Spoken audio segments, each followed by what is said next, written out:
profité de mes vacances en famille pour tourner une nouvelle vidéo avec mes nièces de 15 ans.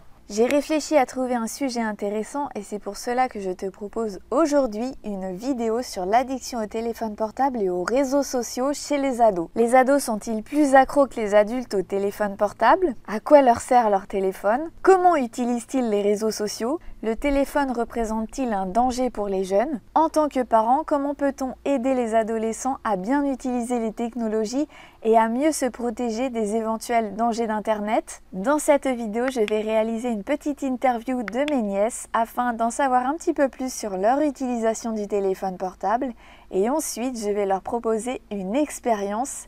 Accepteront-elles de se passer de leur téléphone pendant 24 heures? C'est parti!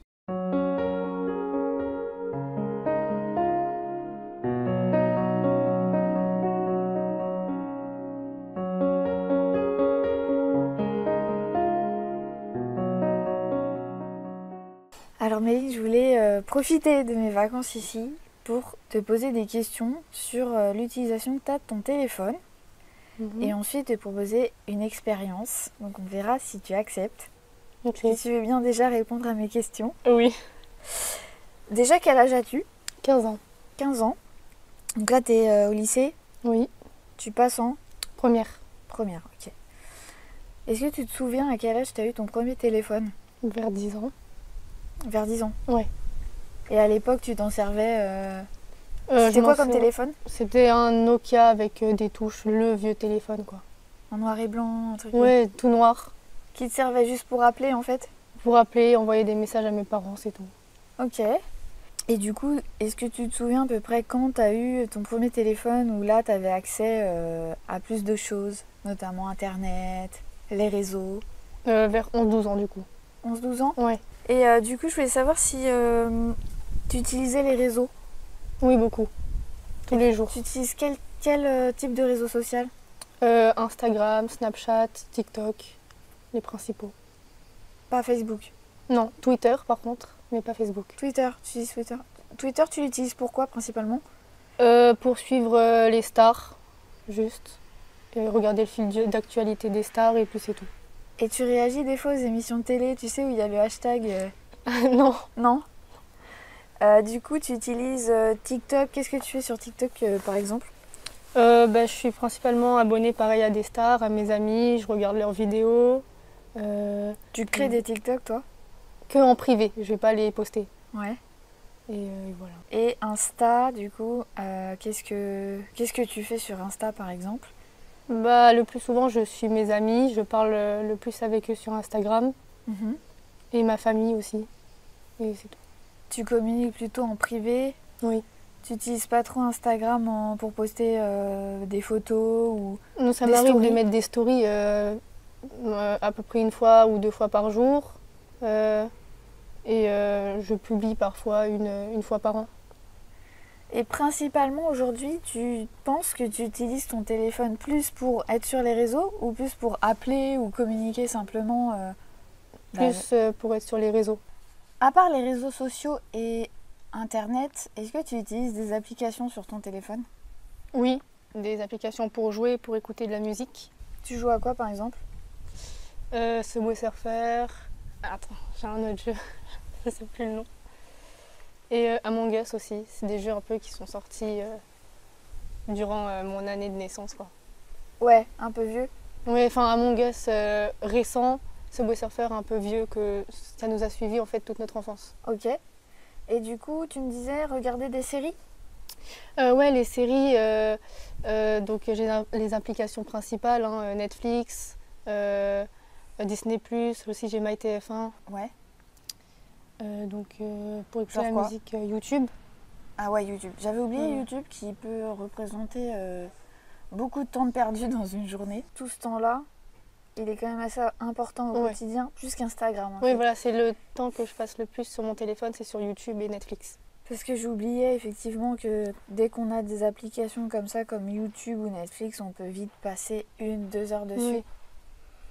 Donc du coup, j'avais un peu oublié ça en pensant qu'au réseau. Mais effectivement, si ton téléphone était aussi de télévision, oui, voilà. Là ça peut vite prendre beaucoup de temps. Et le soir, par exemple, au moment de te coucher, tu utilises aussi ton téléphone? Oui, c'est là où je l'utilise le plus. Ouais, donc c'est là que tu regardes des séries, des choses Oui, comme voilà. ça. Est-ce que tu as tendance à avoir du mal à dormir ou à éloigner un peu ton heure d'endormissement à cause du téléphone? Oui. Oui. Ouais. Tu sens que le soir, ça te tient éveillé? Ouais. Et là, tu as du mal à couper plutôt le soir? Oui. Ok. Est-ce que tu sais à peu près combien de temps tu passes sur ton téléphone par jour? Je dirais à peu près plus de 5 heures. Est-ce que tu as moyen là de nous dire combien de temps tu passes dessus? Non. Non? Non. Je sais que sur Instagram, il y a... Oui, sur Instagram, oui, on peut. Tu peux regarder là? Oui. Flicage. Je peux pas voir mon temps par jour, mais sur Instagram, oui. Juste pour avoir un ordre d'idée. Oui. Sachant qu'Instagram, ça représente pas toute ton utilisation, mais juste pour savoir. Là, depuis toute la semaine, j'ai passé que 18 minutes de temps quotidien. Là, il y a juste jeudi où j'ai passé 1 heure. C'est le plus de temps que j'ai passé dessus. Ça reste hyper raisonnable. Oui. Sur Donc Instagram, là, j'y vais, mais pas... par exemple, quand tu te lèves le matin, quand est-ce que tu prends ton téléphone? Pas tout de suite quand je me lève. Pas tout, tu travailles pas avec? Souvent, je mets mon alarme, mais après, non. Je vais déjà à la salle de bain, manger, et après, je me mets vraiment dessus. Ok. Et est-ce que, par exemple, tu l'utilises pour aller aux toilettes ou... Non. Non? Non. Ça, c'est bien. J'utilise. Donc, est-ce que tu te considérerais addict ou pas vraiment? Non, je pense que je peux faire plein de choses sans mon téléphone. Et il te manque pas quand tu le poses? Non. T'as pas cette sensation de manque, de vide ou... Non, je me demande juste s'il y a des personnes qui m'ont envoyé un message, s'il faut que je réponde, mais c'est tout. Ouais, t'as pas de difficulté à aller faire d'autres activités ou de choses comme ça? Non. Ok, donc si tu veux bien, je vais essayer de te poser la question fatidique. Okay. Est-ce que tu accepterais pour réaliser cette vidéo de te passer ton téléphone pendant au moins une journée? Oui. Ok. Méline, oui. On est à 2 heures de l'arrêt du téléphone. Comment tu te sens? Ça va, ça me manque pas. Ça te manque pas? Non. Bon, on va dire que pour l'instant c'est un peu normal. Ouais. Donc pas d'émotion particulière. Non. Ok. Méline? Oui. Donc ça fait à peu près 8 heures que t'as pas ton téléphone. Faudrait que tu nous dises un peu comment tu te sens. Bah ça va. Il est 1h15 du matin, à savoir. Ouais. On a plutôt bien occupé la soirée. On a fait un ciné. Et là on a fait des blind tests sur la télé. Ouais. Donc en gros t'as un peu pas trop l'occasion de te confronter à l'ennui. Ouais, voilà. Donc du coup, j'ai envie de te dire, pour l'instant, c'est assez facile. Ouais, on a eu des temps d'écran quand même. Après, je vais partir et demain, tu vas devoir déjà t'endormir sans téléphone. Ouais. Et demain matin, te réveiller sans téléphone et passer une moitié de journée sans téléphone. Donc j'ai hâte d'avoir ton ressenti. On verra demain après-midi. Donc là, pour l'instant, pas de sentiment particulier de souffrance intérieure. Ouais, ça va. Ça me manque pas du tout pour l'instant. Ouais. Ok. Méline, on est quasiment à une journée sans téléphone. Ouais. Donc comment ça se passe depuis hier? J'ai réussi à m'occuper sans téléphone. Comment tu t'es endormie hier? Donc hier soir, j'ai lu un livre. T'as lu un livre? Ouais.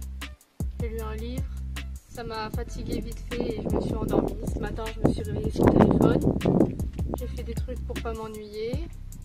Et pareil, là j'ai fait plein de trucs pour m'occuper, voilà. Là ton téléphone il te manque pas? Non, pas trop. Peut-être un petit peu écouter la musique dessus, ma playlist que je mettais pour me doucher et tout. Ouais. Voilà, ça me manque un peu, mais sinon non. Et du coup, est-ce que tu pourrais... Là, est-ce que tu as vraiment hâte de le récupérer ou est-ce que tu pourrais limite t'en passer encore Là, j'ai pas hâte de le récupérer, ça me ferait un peu plaisir de rester dessus, mais je peux encore rester peut-être 1-2 heures sans. Et est-ce que ça t'a fait du bien de pas l'avoir? Ouais. Ouais. Si je l'avais entre mes mains, par exemple, j'aurais pas ouvert mon livre. Ça me serait pas passé par l'esprit. Ouais, mais je veux dire, est-ce que ça t'a pas... Parce que des fois, le téléphone, c'est un peu une pollution dans le sens où on dirait que c'est un boulot. Ouais. Où tu vas te dire, tiens, j'ai quoi comme notif Non, on ou, se sent obligé d'aller vérifier. Voilà. Ouais. Est-ce que là, ça t'a pas un peu libéré de ça et... Si. Ouais, et ça t'as plus profité de l'instant présent Oui. Ouais. Ok. Bah merci. Bah, de rien. Bon, Dorine, t'as 15 ans. Oui. Tu passes en première aussi. Oui. Vu qu'avec ta soeur, vous avez le même âge. Je voulais que tu me dises un peu quelle est ton utilisation du téléphone.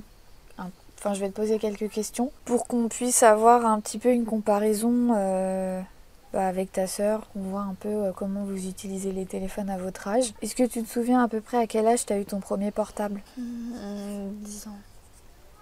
À 10 ans. Et du coup, c'était quoi? C'était un vieux téléphone Ouais. qui faisait pas grand-chose? Oui. Bah, il appelait. Juste Je appelait... sais même pas s'il prenait des photos. Ouais. Ah, mais c'était vraiment un truc pourri. Hein. Et juste appeler tes parents avec. Ouais. Donc, ok. Et à quel âge à peu près t'as eu ton premier téléphone avec accès Internet ou accès aux applis? Je sais que ça a mis un peu de temps. 12 ans. 11-12 ans? Ouais. Du coup, tu t'es inscrit sur les réseaux à peu près à quel âge? Déjà, j'en avais... Ah, ça dépend. Sur Snap, vers 11-12 ans. Et sur Insta, à 12 ans, je crois.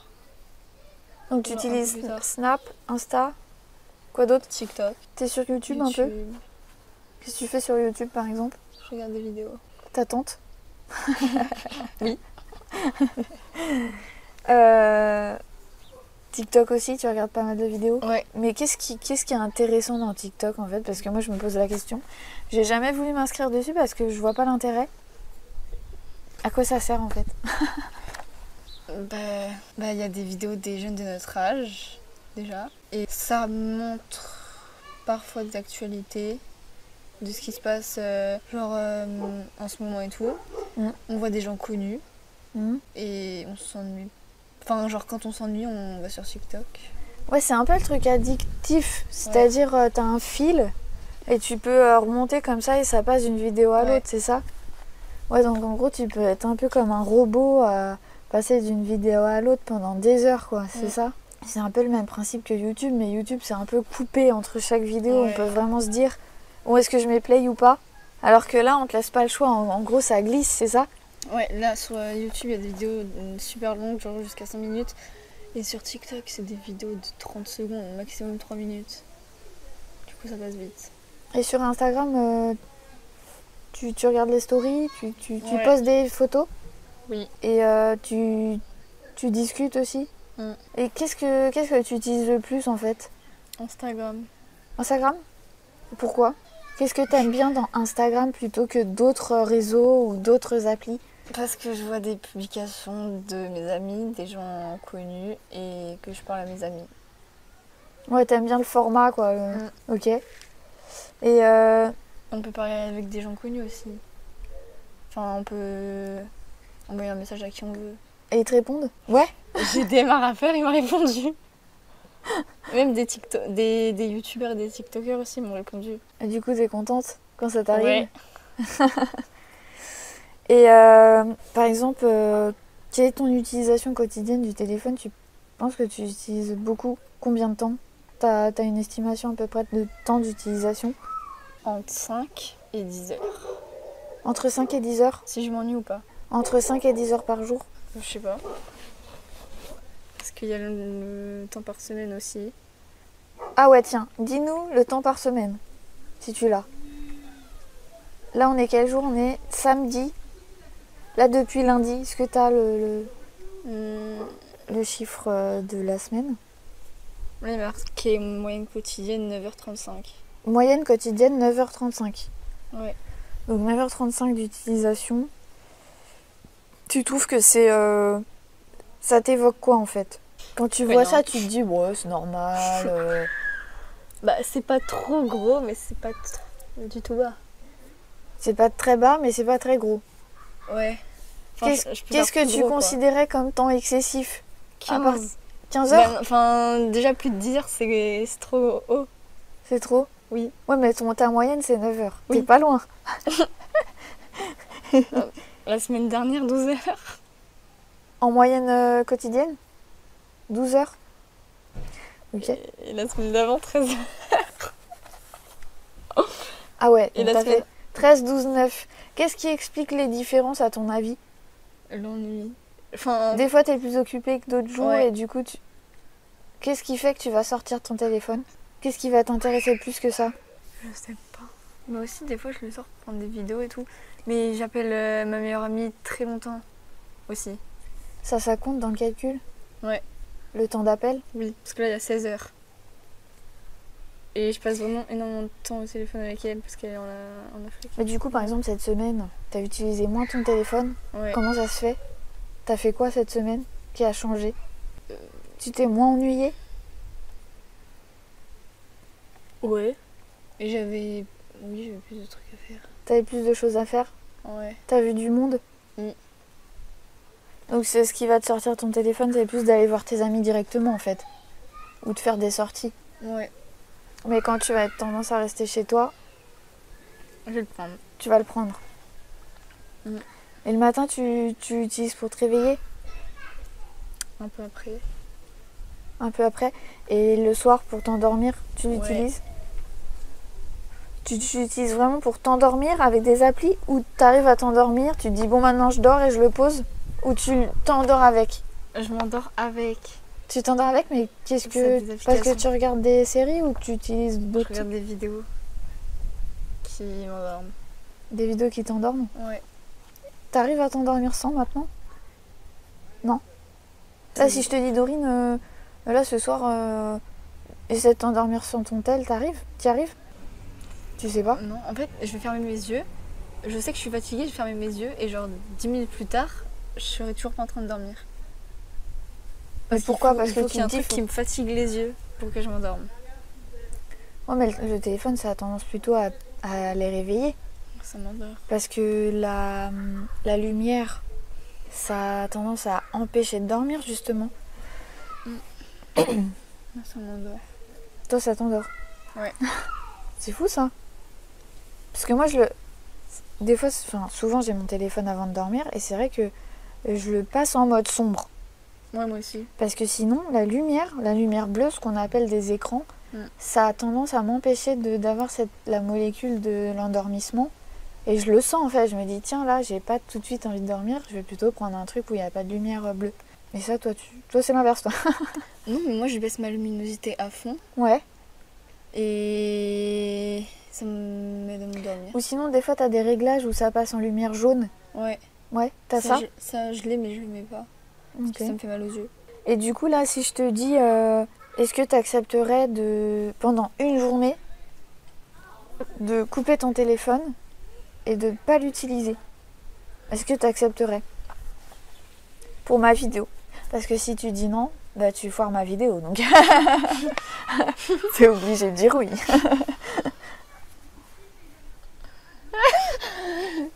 C'est obligé. Ah non, c'est toi qui choisis. Pendant quelques heures, je pourrais. Combien d'heures? Je sais pas. Parce que tu te dis, ouais, ce soir je vais au cinéma, ça va aller, j'en aurais pas trop besoin. Ouais. Je sais pas. T'hésites. Est-ce que tu considères que t'as une addiction au téléphone? Là, si je te dis, Dorine, c'est quoi ton addiction? Tu me dirais c'est le téléphone ou pas? Non.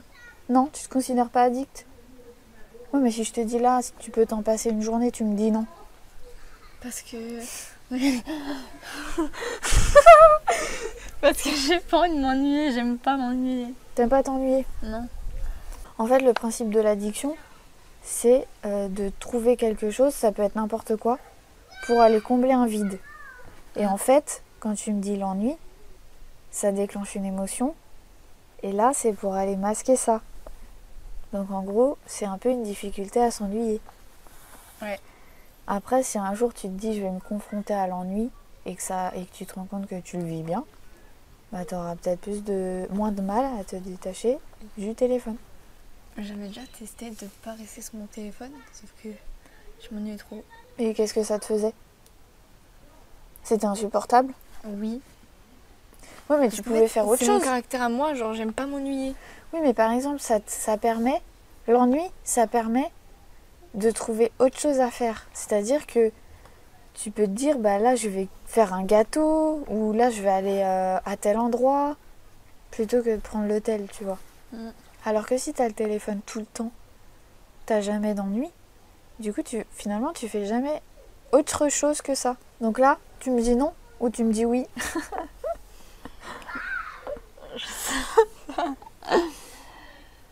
Ce soir, tu t'endors sans téléphone et demain, jusqu'à 20h, on n'allume pas. C'est dur, hein? J'en sais rien. Ça paraît trop dur. Oui. Bon bah ok. Bah écoute, Pendant t'as le droit, quelques heures, je pourrais. quelques heures. C'est-à-dire, c'est pas précis ça. Là, en fait, je sais moi les moments où ça va être plus facile. Pour le cinéma, parce que je m'ennuierai pas. Le soir, là, ça va être un peu plus facile.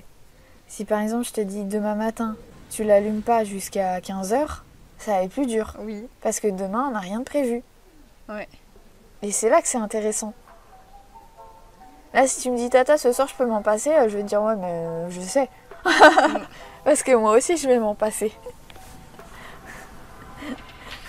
Si tu veux pas, bah tant pis, mais si tu veux bien, bah au moins, c'est intéressant. Tu pourras me dire ce que tu ressens. En tout cas, je te remercie d'avoir répondu à mes questions. C'était très intéressant.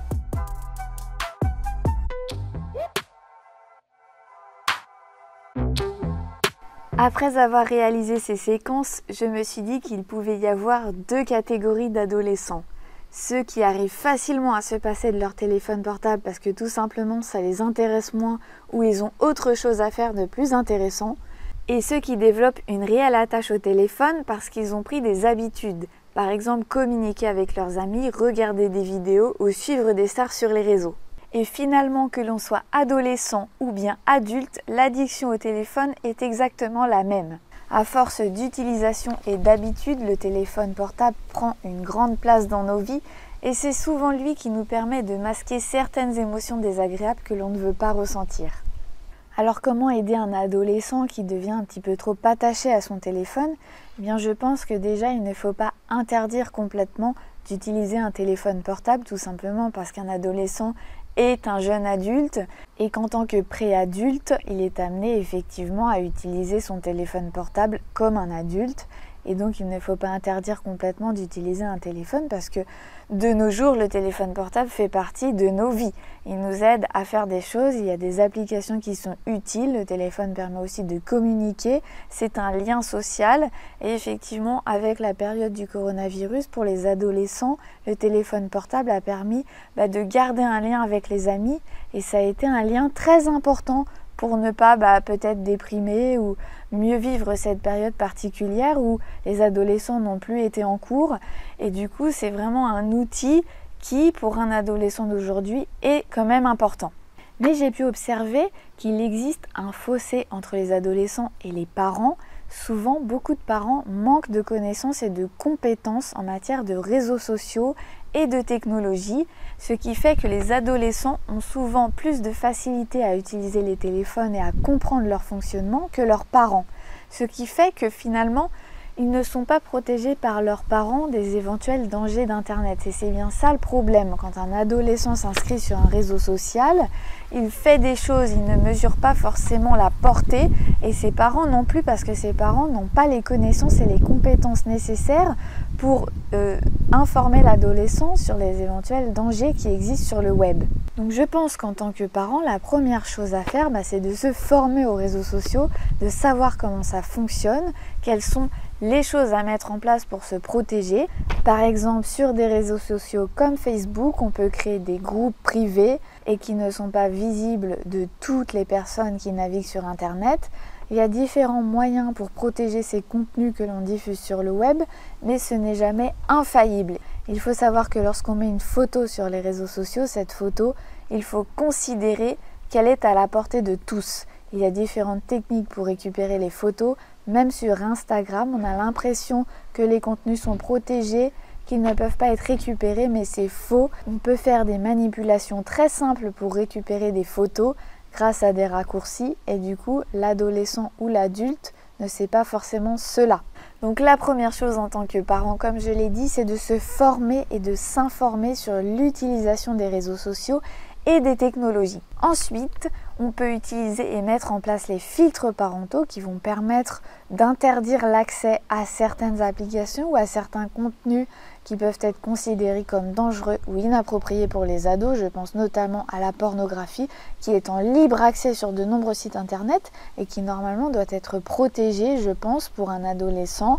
Donc il ne faut pas hésiter à utiliser les filtres parentaux pour se protéger de cela. Ensuite, une fois que l'on s'est formé à l'utilisation des réseaux sociaux et d'internet et du téléphone, eh bien il va falloir expliquer à l'adolescent comment ça marche, quels sont les éventuels dangers, fixer d'éventuelles limites sur ce qu'il peut diffuser ou non sur les réseaux. Et enfin, je pense que le plus judicieux et le plus important, c'est de fixer des limites de temps d'utilisation du téléphone pour que l'ado puisse avoir une bonne balance entre la vie sociale réelle et la vie sociale virtuelle. Les limites de temps d'utilisation du téléphone doivent être fixées en accord avec l'adolescent, évidemment, pour que celui-ci accepte de les respecter.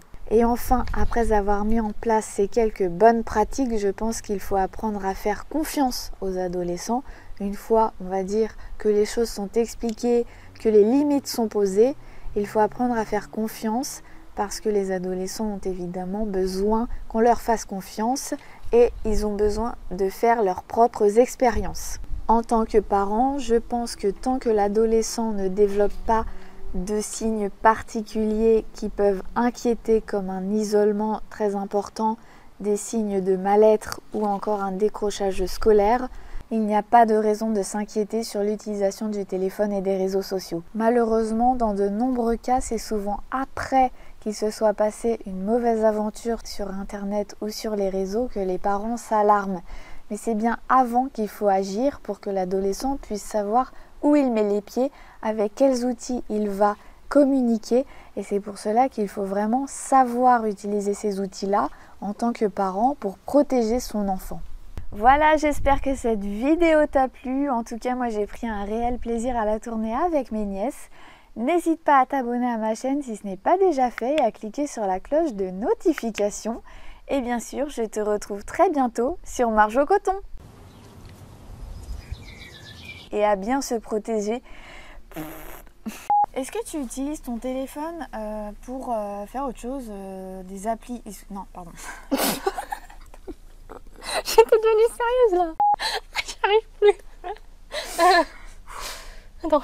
Attends, si on filme et qu'on est toute rouge. Bon.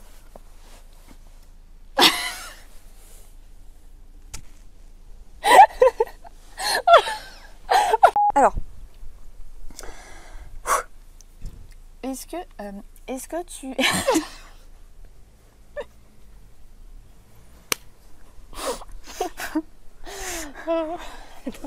Tu veux une glace? C'est pas grave.